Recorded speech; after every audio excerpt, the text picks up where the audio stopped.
Fala galerinha, tudo bem com vocês? Vamos começar nosso estudo de cinemática e a ideia dessas minhas aulas é colocar todo o meu curso de física à disposição no YouTube para quem quiser acessar, para quem quiser aprender mais física, para os meus alunos que querem o reforço das minhas aulas, para quem não é meu aluno e quer ter acesso a essas aulas. Tá? Então hoje a gente vai falar sobre cinemática, conceitos iniciais, é o iniciozinho da física. Está começando e a gente vai ver todo o curso de física no decorrer dessas aulas todas aí, tá bom? Vamos para a vinheta.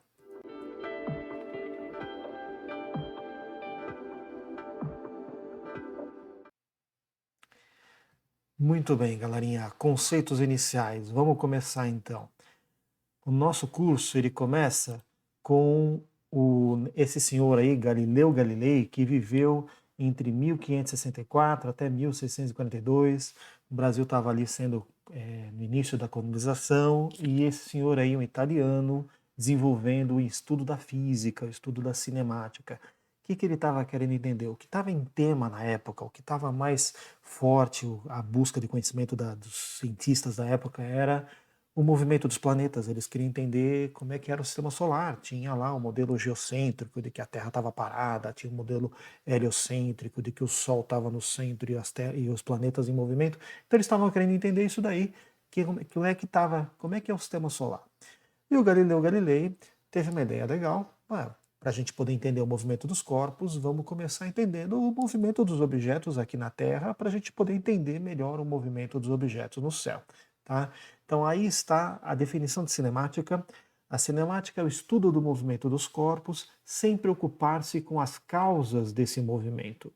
Aqui tem uma questão bem simples, né? Mas é interessante a gente refletir um pouco, que é o seguinte: não é que o Galileu Galilei não queria se preocupar com as causas, é que ele não conseguiu chegar lá no entendimento das causas. Tá? Então, o máximo que ele fez foi uma descrição, entender melhor de forma descritiva e usando uma ferramenta nova na ciência, que era o uso da matemática como uma comprovação das ideias científicas. Antes se usava muito a filosofia, o pensamento livre, aí agora não, vamos usar a matemática para entender os fenômenos científicos, os fenômenos físicos. Então, essa é a grande contribuição desse nosso mestre, Galileu Galilei, que é entender o movimento dos objetos usando ferramentas matemáticas. Esse é o objetivo da cinemática. Né? E como é que ele fez esse estudo? Ele fez, como tem nessa figura aí, uma rampa, bolinhas, ele ia soltando, tinha vários auxiliares, principalmente jovens, e tinha pequenas sinetinhas no decorrer dessa rampa, em que o tempo em que ele escutava o barulho dessas sinetas era uma medida de contagem de tempo para ele. Lembra que naquela época não tinha medidores de tempo muito precisos, né? Então você tinha, ele contava tempo, na verdade, com o fluxo de água de um tanque e tal, então pelo volume que fluía, ele tinha uma noção desse tempo que transcorria do movimento.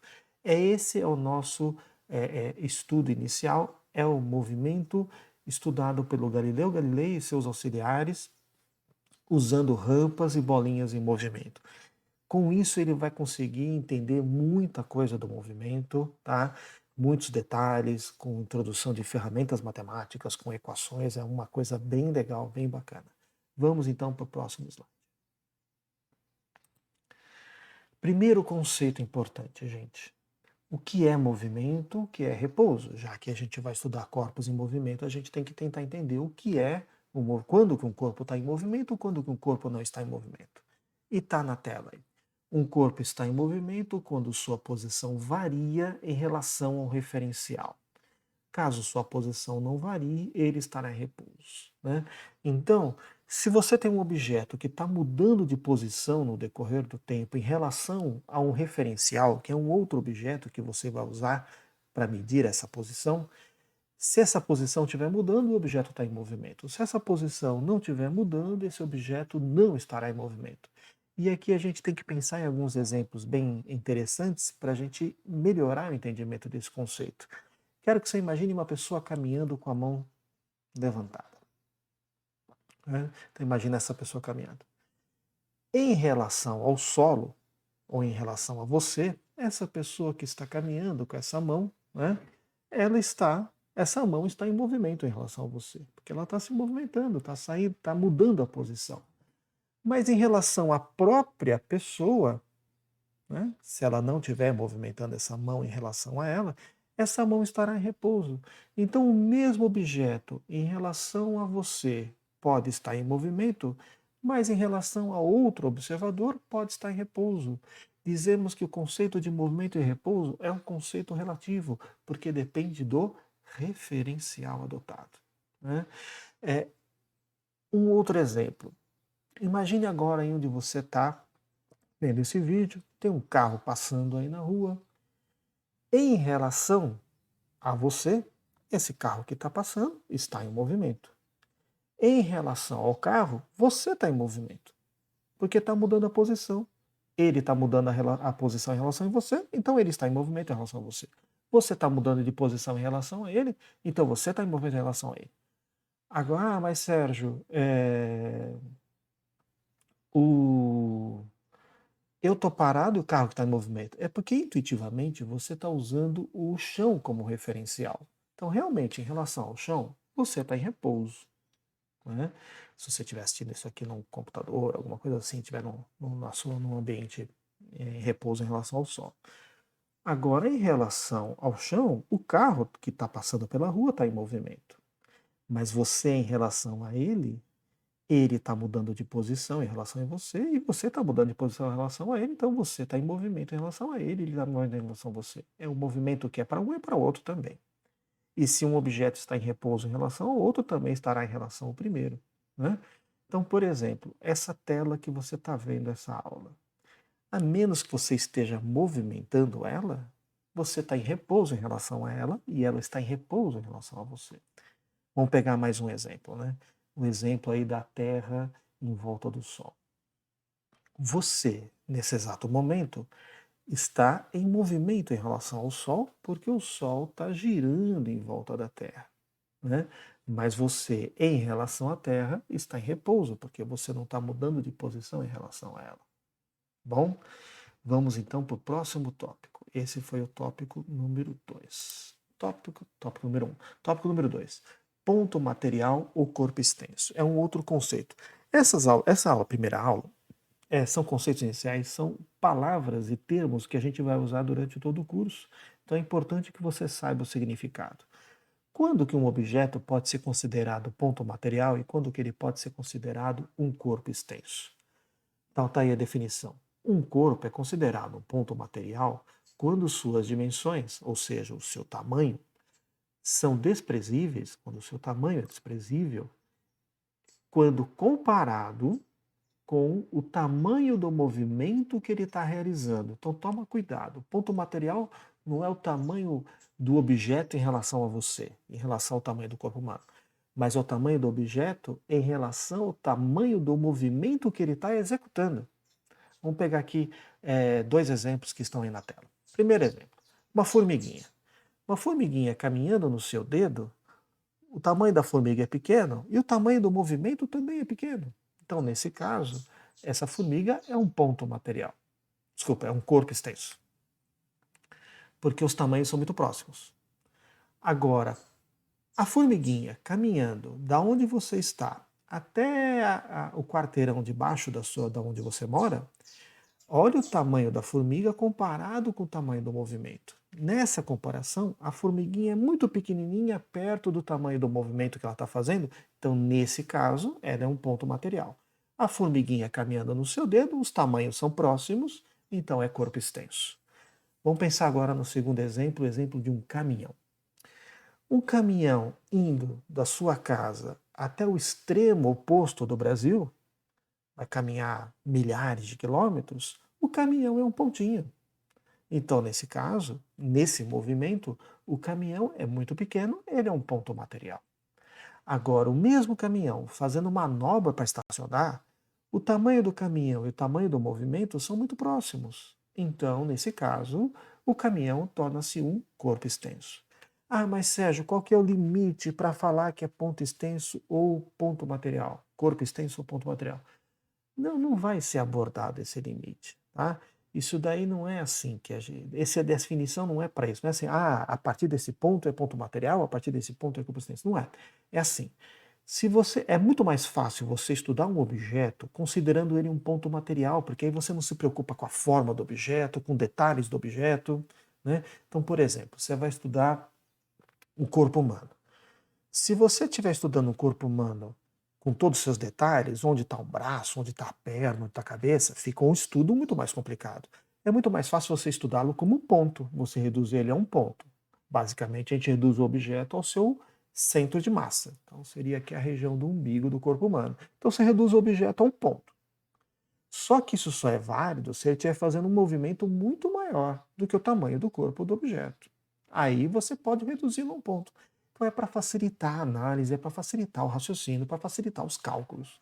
Ah, mas Sérgio, eu quero estudar como o corpo extenso. Aí você vai ter que levar em conta o tamanho do objeto, o formato dele. Aí já são estudos mais aprofundados, mais detalhados, mais elaborados e mais complexos. Dá para fazer isso também, a gente faz isso. Só que, como primeira simplificação, a gente reduz o corpo a um ponto, desde que ele esteja fazendo um movimento muito grande. Tá bom? Essa que é a ideia. Muito bem. Antes de eu passar para o próximo slide, deixa eu dar um outro exemplo. Planeta Terra. Você fala, nossa, Sérgio, o planeta Terra é gigante, é um corpo extenso. Não, não é essa a comparação. Não é a comparação com o nosso corpo. É a comparação com o movimento que ele está executando. Então, por exemplo, o planeta Terra, no seu movimento de rotação, que ele gira em volta do próprio eixo, é corpo extenso. Porque o tamanho do movimento e o tamanho do corpo são iguais. Agora, o planeta Terra, no seu movimento de translação em volta do Sol, o movimento é milhões de vezes maior do que o tamanho da Terra. Nesse caso, a Terra já é um ponto material. Tá bom? Vamos então agora para o próximo tópico. Trajetória. Esse daqui é bem fácil e pode complicar. Toma cuidado, tá bom? Então vamos lá. Trajetória é a linha geométrica que é obtida pela união das sucessivas posições ocupadas pelo corpo no decorrer do tempo. Nossa, Sérgio, que definição complicada. Vamos dar uma traduzida? Sempre que eu der uma traduzida, eu vou dar uma simplificada. Né? Quanto mais simplificar, corre o risco de ficar fora da definição mais formal. Tá? Mas é mais fácil para a gente entender, essa aqui é a ideia. Né? Então, trajetória é assim. Imagine que você entrasse num ambiente, pisasse num balde de tinta e fosse andando pela sala e deixando suas pegadas. E aí você traçaria uma linha por onde você passou. Por isso que trajetória é uma linha geométrica. O formato de uma linha geométrica obtida pela união das sucessivas posições ocupadas, mas também eu quero acrescentar uma palavra aí, observadas. Porque dependendo do observador, ele vai ver essas marcações em locais diferentes. Não é a mesma observação para todo mundo. E aí, quando você junta essa linha, observadores diferentes podem ver trajetórias diferentes. E aí está a complicação. Se você pensar na parte mais simples, a trajetória é por onde o corpo passou. Tá quase bom, mas não tá legal. Por quê? Porque aí você vai acabar errando exercícios de vestibular que pega o detalhe mais aprofundado. Né? De maneira mais simples, deixa eu só aprofundar a definição que está na tela. A trajetória depende do referencial, ou seja, observadores em referenciais diferentes podem observar trajetórias diferentes para o mesmo movimento do corpo. Você fala, Sérgio, impossível. Como é que pode pessoas diferentes verem coisas diferentes do mesmo objeto, do mesmo movimento? Então, vamos entender. Estou colocando aí na tela 3 exemplos, e aí o primeiro e o segundo, você não vai perceber diferença, que observador diferente vai ter aí, vai observar diferente, mas o terceiro exemplo vai deixar isso mais claro. Vamos lá. Então imagina aí, você está lá numa montanha de neve, está descendo, deixando essas marcas na neve. Essas marcas são a sua trajetória. Para esse observador que está vendo aí, que tirou essa foto, é por onde a pessoa passou, é a trajetória. Sérgio, então trajetória é por onde o cara passou. Não é bem assim. A segunda slide. A trajetória do trem é a linha do trem. Sérgio, qualquer pessoa que vê a linha do trem, então todos os observadores vão ver a mesma trajetória. Mas trajetória tem uma definição mais sutil. Vamos para a terceira. Aí você tem um avião, né? E eu quero que agora você pense em dois observadores. O observador número 1 é o piloto do avião, está dentro do avião. E o observador número 2, eu quero que você pense esse avião passando na sua frente na pista de decolagem e você está do lado na pista observando. E qual é o objeto que a gente vai observar? A gente vai observar essa ponta da asa do avião. Imagine que na ponta da asa do avião tem uma lâmpada fortíssima emitindo luz. Então vamos lá. Então, e esse avião está passando na frente, né, de você. Então você está vendo ele passando aqui e essa hélice está girando. Então você vai ter dois observadores. O piloto vai estar vendo essa hélice girando da posição dele e você vai estar vendo essa hélice girando da sua posição ao lado da pista. Tá claro? Dois observadores diferentes, em referenciais diferentes. Um referencial fixo ao solo, que é você, e um outro referencial móvel, junto com o objeto que está sendo observado, que é o avião, que é a ponta da hélice. Então você percebe que são dois observadores em referenciais diferentes. Um está fixo ao solo, o outro não está fixo ao solo. Beleza? Vamos lá. Primeiro observador, o piloto do avião. Então imagina lá agora que você está dentro do avião vendo aquela hélice girando. Qual é a trajetória que você está vendo dessa ponta da hélice? Uma linha, você tem que dar o nome de uma linha geométrica, é assim que funciona. Então você está vendo uma trajetória circular. É esse o formato da trajetória, uma trajetória circular. Beleza? O piloto do avião vai estar vendo isso da ponta da hélice. Agora você não. Você está do lado da pista, você está vendo essa hélice passar por você, girando, mas avançando. Então vai formar uma espécie de uma mola, o formato de uma mola. O formato dessa trajetória chama-se trajetória helicoidal. Então você percebe? Dois observadores diferentes, em referenciais diferentes, observam o mesmo movimento, que é da ponta da hélice, o piloto vendo uma trajetória circular, e quem está ao lado da pista vendo uma trajetória helicoidal, com o formato de uma mola. Aí está a verdadeira definição de trajetória. Trajetória é a linha geométrica por onde o objeto foi visto passar. Então, como depende desse ponto de vista, depende do observador, porque depende do referencial. Tá certo? Vamos então agora para o próximo slide. Aqui nós temos um caso que cai pra caramba em vestibular, que é o velho problema de um avião jogando uma bomba. Deixa eu ver se na próxima tela eu fico melhor aqui. Acho que fico melhor aqui assim. Então vamos lá.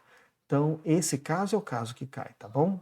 Então vamos aqui desenhar, aí vocês vão acompanhar comigo aqui. Então vamos lá. Então primeira coisa, para valer isso que eu vou te falar agora, tem duas condições que estão na tela já.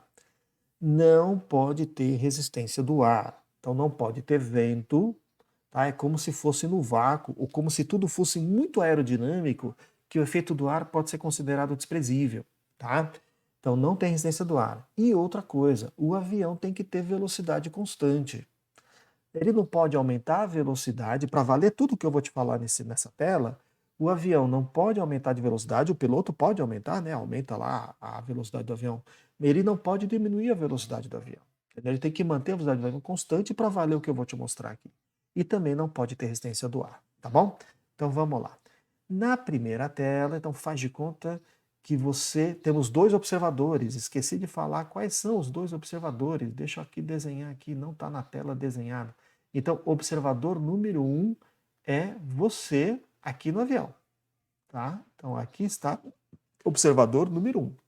Observador número 2 é uma pessoa que está aqui, né? Oh, figura mal desenhada da pessoa. Deixa eu ver se eu consigo desenhar um pouquinho melhor, né? É uma figurinha que está aqui, ó. Uma pessoa que está aqui observando aqui no solo. Muito bem. Vamos então agora o momento em que você é o piloto do avião, quer atingir essa casa. Você sabe que não adianta soltar a bomba sobre a casa, porque um pouco de noção de física você tem, você conhece um pouco de inércia, você sabe que um corpo em movimento continua em movimento, então você tem que soltar essa bomba antes da casa, tá? Então você é o observador número 1, tá no alto dessa, tá lá no avião, observando, tá? Faz de conta que aqui a parte de baixo do avião tem uma janelinha para você observar a bomba. E aqui essa primeira foto é no exato momento em que você solta a bomba, tá? Aqui está a bomba. Como o avião tem uma certa velocidade, tá? Aqui está a velocidade do avião, e a bomba estava junto do avião, então a velocidade da bomba é a mesma velocidade do avião. Reparou agora que nós temos dois observadores referenciais muito diferentes? Observador número 1, você, dentro do avião, em movimento junto com o objeto, que é a bomba, né, com a mesma velocidade. Tá? Então, em movimento em relação ao solo, com a mesma velocidade da bomba. Observador número 2, eu não sinalizei aqui, deixa eu sinalizar. Observador número 2 é o observador que está em repouso em relação ao solo. Então, nós temos dois observadores diferentes. Observador número 1, você dentro do avião, em movimento em relação ao solo. Observador número 2, sou eu, ali no solo, em repouso em relação ao Sol. Cada um de nós vamos observar trajetórias muito diferentes. Então vamos lá. Então, primeira foto, a bomba acabou de ser lançada ali do avião. Vamos ver agora a segunda foto, como a velocidade é a mesma. Lembra que o avião não vai mudar de velocidade, não tem resistência do ar, então a bomba também não vai mudar de velocidade. Então, se a bomba avança 200 metros, o avião também avança 200 metros, então a bomba vai continuar embaixo do avião. Só que com uma pequena diferença, como tem a gravidade, vai puxar ela um pouquinho para baixo, certo? Conforme o tempo vai passando, se o avião avança mais 200 metros, a bomba também vai avançar mais 200 metros, mas a bomba vai ser atraída para o solo por causa da gravidade. Então a bomba está executando dois movimentos, um movimento horizontal, com velocidade constante por causa da inércia, e um movimento vertical acelerado por causa da gravidade. Quando o avião estiver mais ou menos sobre a fábrica, sobre o alvo, né, aí sim a bomba vai atingir o alvo. Muito bem. Então vamos agora ver as duas trajetórias possíveis. Vamos pegar aqui o que você está vendo. Você está dentro do avião. Foto número 1, você vê a bomba embaixo de você. Foto número 2, você continua vendo a bomba embaixo de você. Foto número 3, a bomba que estava aqui, agora estava aqui e agora ela está aqui. Então o que você está vendo? A bomba se afastando de você, você está olhando para baixo, a bomba se afastando de você, cada vez mais longe, mas seguindo essa trajetória vermelha. Lembre-se que trajetória é o nome de uma linha. Qual é o nome dessa linha que você liga esses pontos? É uma reta.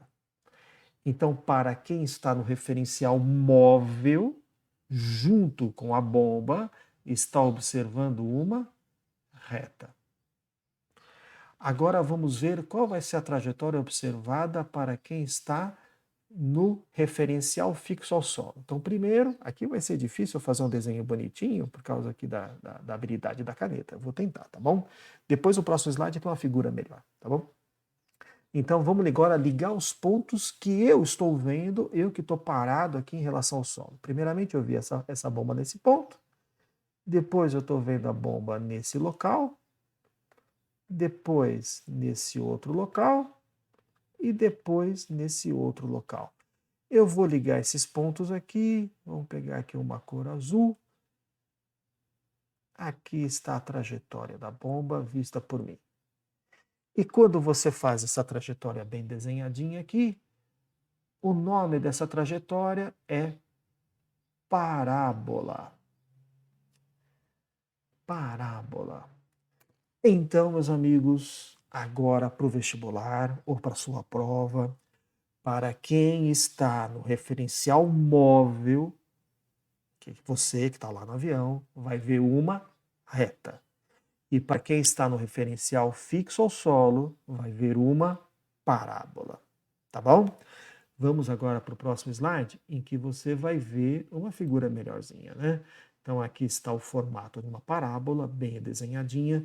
Ninguém pode falar que não conhece o que é uma parábola. Toda vez que você joga um objeto próximo ao solo, você joga uma pedra, você vai ver uma trajetória parabólica, tá? Toda vez que você vê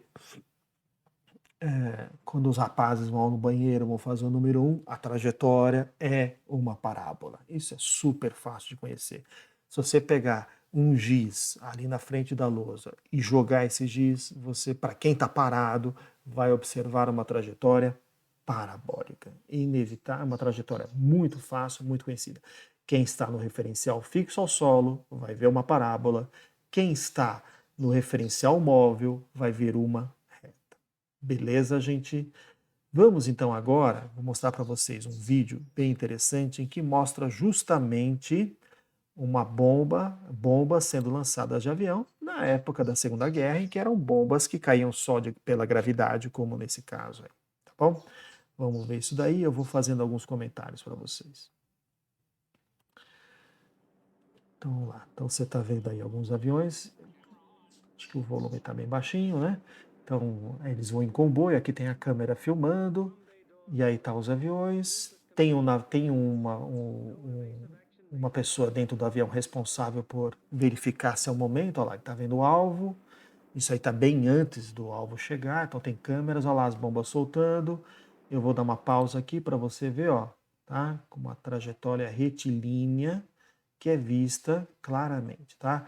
Lógico que no mundo real tem efeito do ar, então você vê aqui que elas vão ficando aqui um pouquinho para trás, não está uma linha reta perfeita, porque tem resistência do ar. No vestibular não cai isso, então vai ficar retinho, bonitinho, tá bom?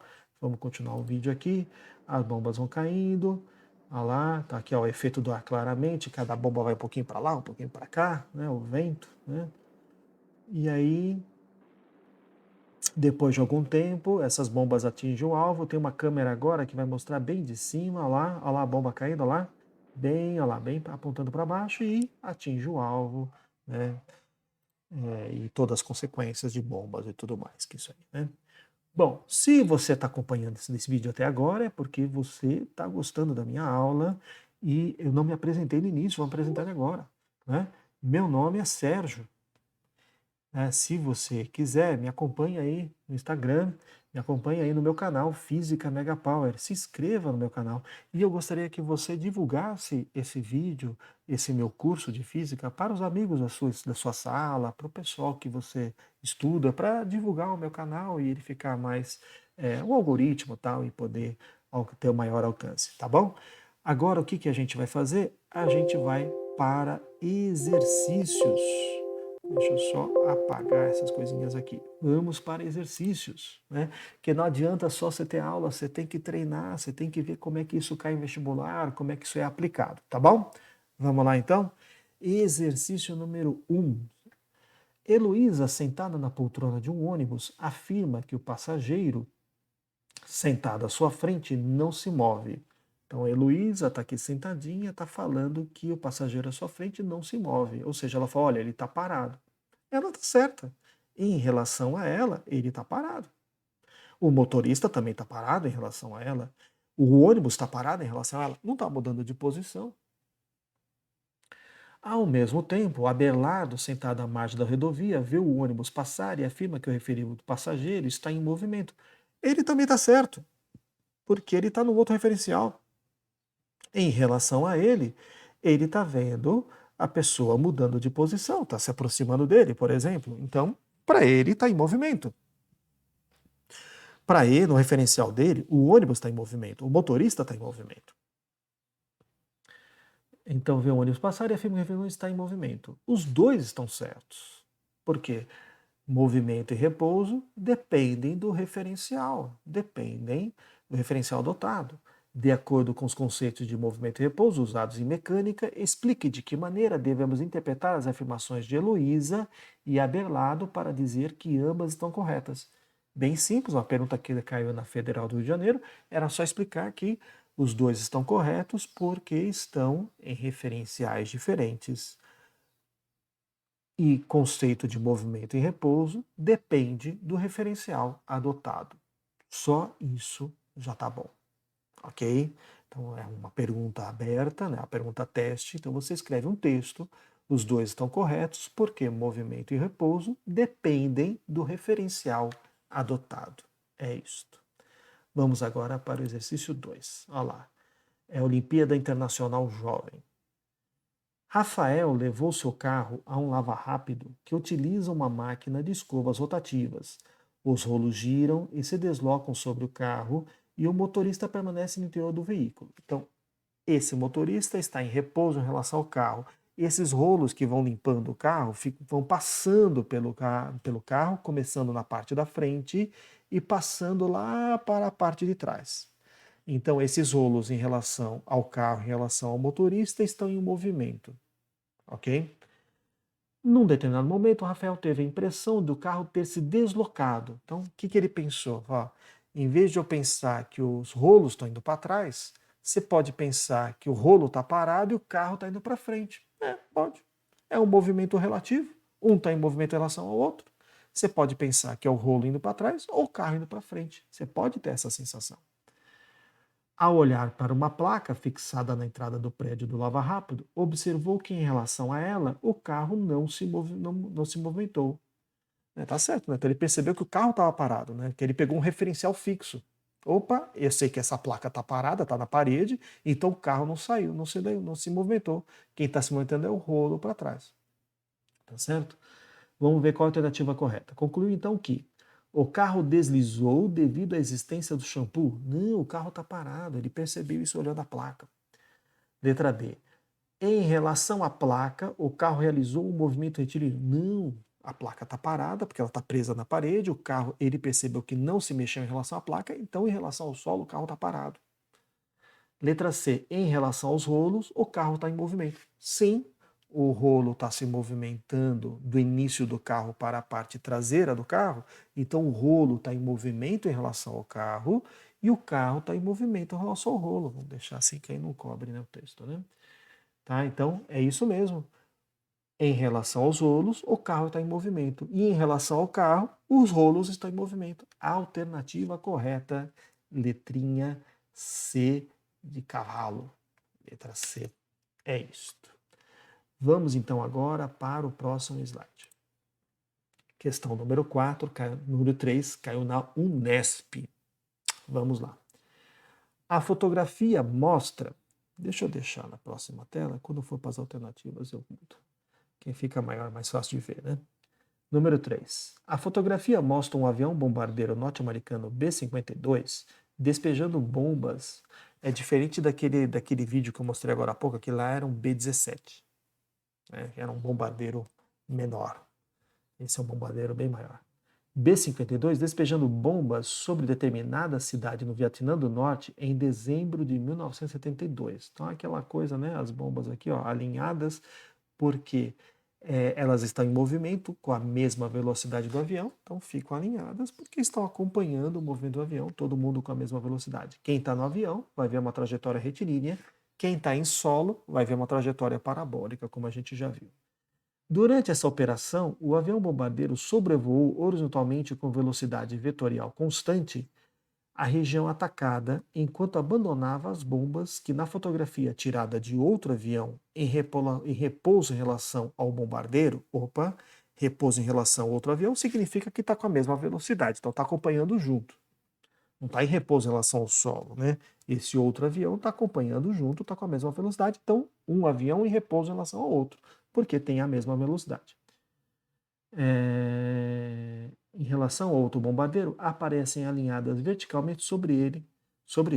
Durante a queda, muito bem, durante a queda.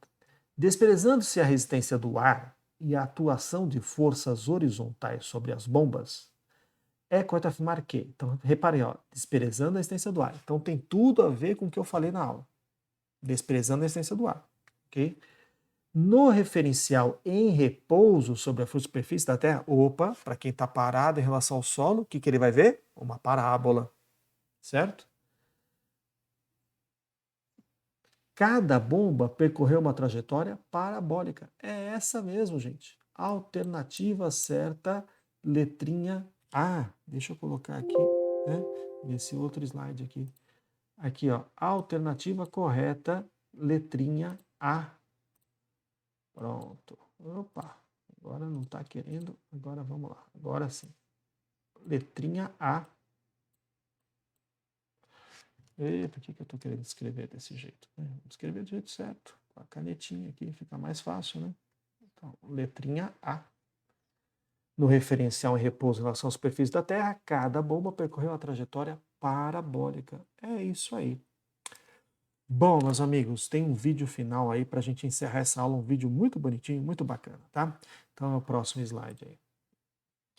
Então, é isso que a gente vai estudar, meus amigos. A gente vai estudar a cinemática a partir de agora, e a cinemática é o estudo do movimento, então a gente vai estudar corpos em movimento, corpos em repouso, a gente vai estudar velocidade, como é que o corpo se desloca pela trajetória, a gente vai estudar aceleração, se ele está aumentando de velocidade, se ele está diminuindo de velocidade, a gente vai estudar a trajetória, e depois a gente vai estudar mais aprofundadamente movimento uniforme variado, movimento circular. Quando essa parte da bomba sendo jogada já é um movimento mais complicado, a gente vai estudar aprofundadamente mais no final do nosso curso de cinemática, que é a trajetória parabólica, a balística. Então esse é o nosso estudo que a gente está começando hoje. Convido a vocês a participar dos nossos estudos, divulgar o nosso trabalho para os seus amigos da escola, tá? Para os meus queridos alunos, que vocês continuem me acompanhando, tá? Que vocês tenham aí um bom estudo de física, que isso auxilie vocês a passar nos vestibulares, a passar nas suas provas da sua escola, tá bom? Um grande abraço e até o próximo vídeo. Tchau, galera!